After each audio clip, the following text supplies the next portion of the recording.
हर घर के अंदर कोई ना कोई यूट्यूबर, इंस्टाग्रामर, फेसबुक जैसे सोशल मीडिया पर रील डालने वाला एक आर्टिस्ट है।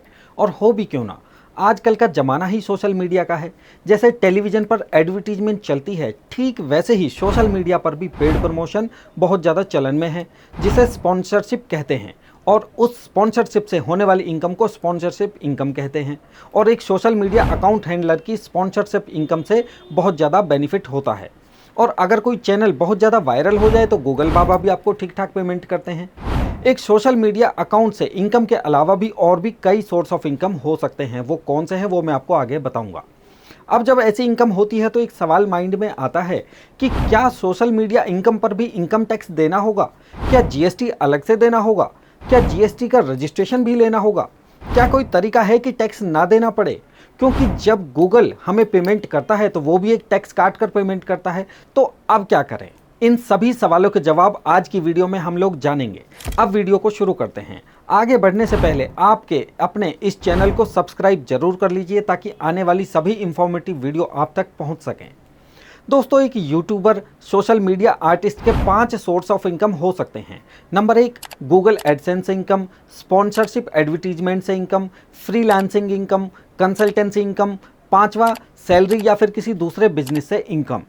एक सोशल मीडिया आर्टिस्ट जैसे कि इंस्टाग्रामर या फिर फेसबुक अकाउंट ओनर या फिर एक यूट्यूबर को जब इनकम होती है तो इनकम टैक्स डिपार्टमेंट कहाँ पीछे रहने वाला था? डिपार्टमेंट कहता है कि अगर आप पैसा कमा रहे हो तो आपको भी इनकम टैक्स पे करना है। अभी आगे मैं जीएसटी और इनकम टैक्स की एप्लीकेबिलिटी को 4 एग्जाम्पल से क्लियर करूंगा।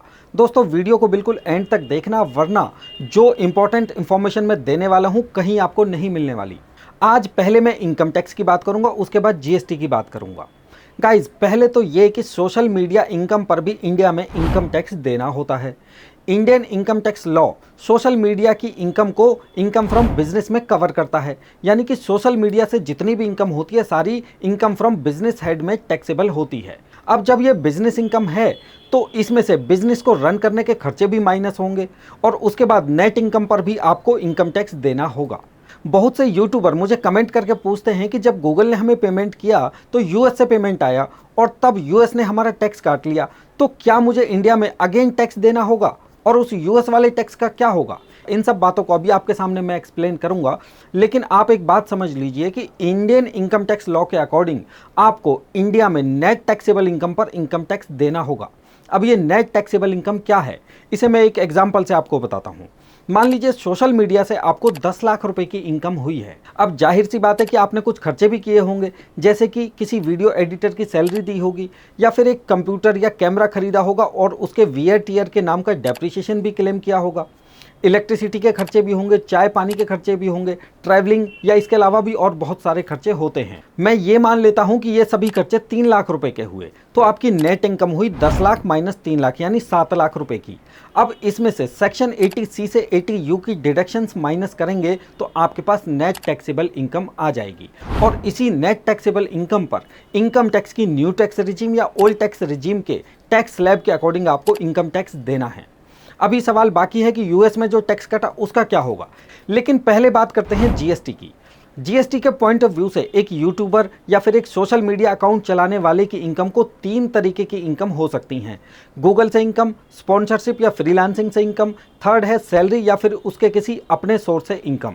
इन 3 तरह की इनकम के कॉम्बिनेशन को और इन सब के लिए कब जीएसटी नंबर लेना होगा, कितना टैक्स देना होगा, 4 एग्जांपल से मैं क्लियर करता हूं सो दैट कि आपका कोई डाउट ना बचे। और कोई डाउट हो तो कमेंट सेक्शन ओपन है जहां मैं और मेरी टीम आपके सवालों का जवाब देगी।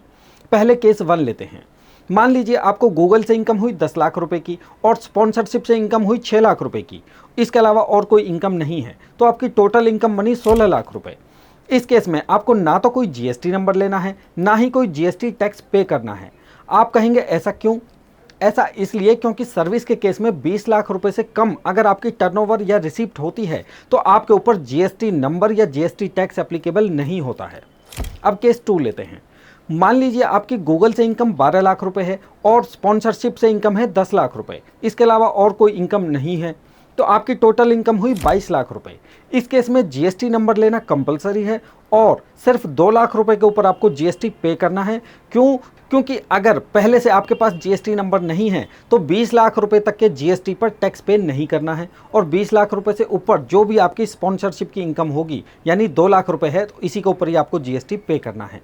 लेकिन अगर पहले से आपके पास जीएसटी नंबर है तो गूगल से इनकम 12 लाख रुपए के लिए आपको फॉर्म LUT फाइल करना होगा और 10 लाख रुपए के ऊपर आपको जीएसटी पे करना होगा।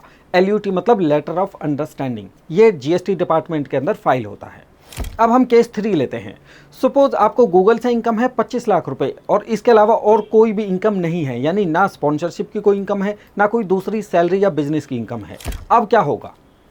इस केस में जीएसटी नंबर लेना कंपलसरी होगा, लेकिन गूगल एडसेंस की इनकम को जीएसटी फ्री करने के लिए आपको जीएसटी डिपार्टमेंट में LUT फॉर्म फाइल करना होगा। और हाँ, अगर आप LUT फॉर्म फाइल नहीं करते तो टोटल 25 लाख रुपए पर आपको जीएसटी टैक्स पे करना है।